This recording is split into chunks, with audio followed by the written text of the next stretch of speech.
आज हम बात करेंगे क्लास 10th के लिए मैथ का जो प्रिपरेशन है, जो तैयारी है, उसको कैसे हम लोग इतना अच्छा कर लें कि हमको मैथ में 100 या 100 में 100 या ज़्यादा से ज़्यादा नंबर आए। ये ज़रूरी है, इसलिए ज़रूरी है क्योंकि मैथ ही ऐसा सब्जेक्ट है जिसमें हम लोग 100 में 100 अंक मेहनत करके आसानी से ला सकते हैं। तो सबसे पहले इस चीज़ को हम लोग समझेंगे कि उसका तरीका क्या है। जब तक आप तरीका नहीं समझेंगे तो फिर आप उस चीज़ को नहीं कर पाएंगे।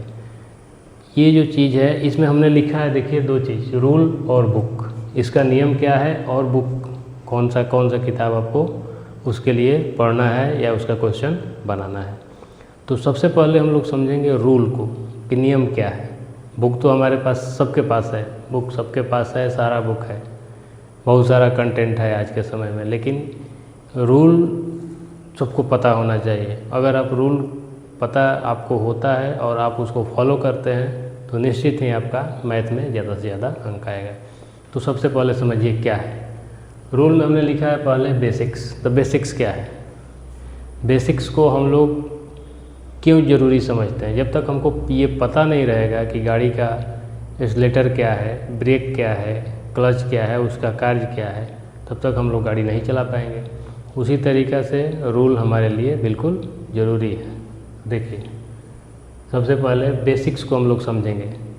मैथ्स में बेसिक समझना बहुत ही ज़रूरी है। अगर आप किसी भी चैप्टर को, किसी भी चैप्टर को या किसी भी टॉपिक के बेसिक्स को नहीं समझते हैं तो आप मैथ में बहुत अच्छा नहीं कर पाएंगे। इसलिए उसके बेसिक्स को समझना बिल्कुल ही ज़रूरी है। जैसे मान लीजिए कोई भी चीज़ है, अगर हम लोग उसको केवल सिंपल जोड़ समझिए, सिंपल ऐड करना, सब्सट्रैक्ट करना, मल्टीप्लाई करना, अगर उसका बेसिक्स हमको नहीं पता है तो हम लोग आसानी से नहीं कर पाएंगे। तो वही चीज़ है।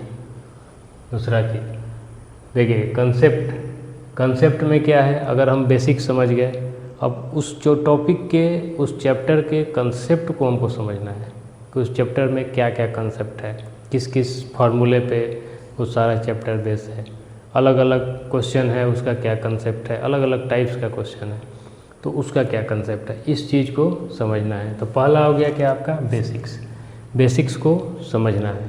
बेसिक समझने के बाद कंसेप्ट को समझना है। कंसेप्ट समझना है, जैसे मान लीजिए आपका मैथ का क्लास 10th का जो चैप्टर पहला, कोई भी एक चैप्टर मान लीजिए, जैसे पॉलिनोमियल है। पॉलिनोमियल को आप जब तक आप कंसेप्ट नहीं समझिएगा तब तक आप उस चीज़ को नहीं समझ पाइएगा। क्वेश्चन आप बनाइएगा फिर भूल जाइएगा, क्वेश्चन आप बनाइएगा फिर भूल जाइएगा, कोई उससे फ़ायदा नहीं होगा। तीसरा चीज़ क्या है, जब हम बेसिक समझ लिए, कंसेप्ट समझ लिए, बेसिक के बाद कंसेप्ट समझ लिए, कंसेप्ट के बाद क्या है, क्वेश्चन बनाना है। ज़्यादा से ज़्यादा क्वेश्चन करना है। आप जितना ही क्वेश्चन बनाइएगा आपका डाउट उतना ही क्लियर होते चला जाएगा। इसलिए क्वेश्चन ज़्यादा से ज़्यादा बनाना है। तो रूल में क्या है, बेसिक्स, कंसेप्ट और क्वेश्चन। रूल में यही तीन चीज़ है। पहले बेसिक्स को समझिए, दूसरा कंसेप्ट को समझिए, तीसरा क्वेश्चन ज़्यादा से ज़्यादा बनाइए। अब हम आते हैं बुक पे, कौन कौन सा बुक हम लोग फॉलो करेंगे। तो सबसे पहले हम लोग बुक फॉलो करेंगे एनसीईआरटी क्यों ज़रूरी है? इसमें बेसिक्स दिया हुआ है। आपको अगर किसी टीचर का गाइडेंस मिल जाए थोड़ा सा तो आप केवल एनसीईआरटी कवर करके 100 में 100 अंक ला सकते हैं। उसके लिए नहीं ज़रूरी है कोई बड़ा बुक, स्टैंडर्ड बुक और अलग से बुक का। लेकिन आप जितना ज़्यादा क्वेश्चन करते हैं एग्ज़ाम में उतना ही आप रिलैक्स रहते हैं। उधर जितना ज़्यादा आप क्वेश्चन करके जाइएगा, जितना ज़्यादा घर पर मेहनत करके जाइएगा एग्ज़ाम में, उतना ही आपको क्वेश्चन ईजी लगेगा। इसलिए हम लोग क्या करते हैं, ज़्यादा से ज़्यादा क्वेश्चन बनाते हैं।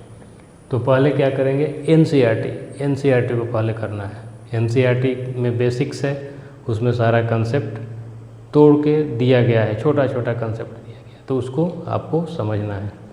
उसके बाद क्या है, एनसीईआरटी एग्जाम्पलर। एनसीईआरटी एग्जाम्पलर क्या है, वो प्रीवियस ईयर क्वेश्चन PYQ का ही है, या उस पे आधारित, कंसेप्ट पे आधारित क्वेश्चन बहुत सारा दिया गया है। अगला, उसके जब एनसीईआरटी आप कर लेंगे उसके बाद एनसीईआरटी एग्जाम्पलर करेंगे। उसके बाद क्या करेंगे, कोई एक बुक इसमें से RD शर्मा या RS अग्रवाल, कोई एक बुक दोनों बनाइएगा, बनाते रह जाइएगा, सेशन ख़त्म हो जाएगा, कोई कंप्लीट नहीं होगा। अगर आपको समय है और आप ज़्यादा समय दे पाते हैं मैथ में, आपका तैयारी और सब सब्जेक्ट का अच्छा है, तब आप कर सकते हैं। इसमें दोनों बुक आप कर सकते हैं, वो आपकी इच्छा है। एनसीईआरटी एग्जाम्पलर और आर.एस. अग्रवाल या आर.डी. शर्मा, कोई इस तरीक़ा से आप पढ़ेंगे तो आप 100 में 100 अंक ला सकते हैं। तो यही तरीका है। इसका निचोड़ एक बार फिर हम आपको बता दें कि हम कैसे स्टार्ट कर रहे हैं। इसको स्टार्ट कर रहे हैं आपका क्लास 10th का जो मैथ है, चैप्टर वाइज हम लोग करेंगे।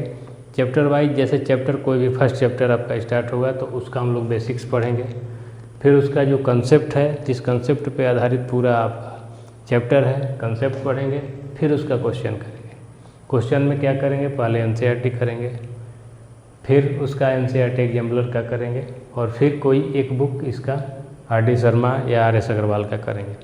तो पहले क्या ज़रूरी है, बेसिक्स, कंसेप्ट और क्वेश्चन। बुक में क्या ज़रूरी है, एनसीईआरटी एग्जाम्पलर और आर.डी. शर्मा या आर.एस. अग्रवाल। तो ये है आपका 100 में 100 अंक लाने का तरीका। ये नहीं कि उठे और मैथ बनाना चालू कर दिए और आपका पता चला कि एग्ज़ाम तक पता ही नहीं है कि कौन सा चैप्टर बन रहा है, कहाँ फार्मूला गया, कहाँ कंसेप्ट गया। तो इसलिए ये चीज़ ज़रूरी है। तो हम लोग पढ़ेंगे, हम बहुत जल्द ही स्टार्ट कर रहे हैं, अब वीडियो आने लगेगा इस पे आपका। तो अगर आप चाहते हैं तो इस चैनल को सब्सक्राइब कर लीजिए, जिससे आपको आने वाला प्रत्येक वीडियो आपको आसानी से मिल जाए। तो चलिए, थैंक यू।